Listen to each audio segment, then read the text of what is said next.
బాగుపడలేవు. నీకు ఈశ్వరుడు ఎప్పుడు ఏమిచ్చాడో దానికి తృప్తి పడు. ఆ తృప్తికి కారణం ఉండక్కర్లేదు. ఆకలి సరిగ్గా లేదని 1000 రూపాయల మందులు వేసుకుని ఏడుస్తున్న వాళ్ళు కోట్ల మంది ఉన్నారు. వేల పట్టున ఆకలేస్తోంది, సంతోషించు. దాహం వేస్తే మంచినీళ్లు లోపలికి వెళ్ళక మధ్యలో కన్నం పెట్టి గొట్టం పెడితే ముక్కులోంచి పోసుకుంటున్న వాళ్ళు ఉన్నారు. గుటుక్కు నీళ్లు తాగితే లోపలికి ఎడుతున్నాయి, సంతోషించు. రాత్రి తిని పడుకుంటే పొద్దుడికి కడుపులో పోట్లు వచ్చి జీర్ణం అవ్వక ఏడుస్తున్న వాళ్ళు 1,00,000 మంది ఉన్నారు. తిన్నది గుండ్రాయి అయినా సరే తెల్లారేటప్పటికి జీర్ణం అయిపోతోంది, సంతోషించు. పడుకుంటే నిద్ర పట్టక చారెడు మాత్రలు వేసుకు పడుకుంటున్న వాళ్ళు ఉన్నారు. తలగడా మీద చెయ్యెట్టుకుని ఇలా పడుకుంటే నిద్ర పడుతోంది. పుస్తకం ఉంటే తప్ప మాట్లాడలేని వాళ్ళు ఉన్నారు. వేదిక ఎక్కి కూర్చుని మాట్లాడడం మొదలు పెడితే గంగా ప్రవాహంలో వస్తోంది, సంతోషించు ఈశ్వరుడి కారుణ్యానికి. కొంతమంది కూర్చోలేని వాళ్ళు ఉన్నారు, కూర్చుంటున్నావు. నడవలేని వాళ్ళు ఉన్నారు, నడుస్తున్నావు. చూడలేని వాళ్ళు ఉన్నారు, చూస్తున్నావు. వినలేని వాళ్ళు ఉన్నారు, వింటున్నావు.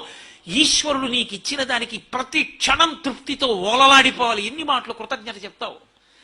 అది మానేసి ఎప్పుడూ ఏదో పోయిందాన్ని తలుచుకుని ఏడవడం కాదు, వచ్చేదాన్ని ఊహించుకుని అలా జరిగితే బాగుండని కనుబొమలు ఎగరేయడం కాదు.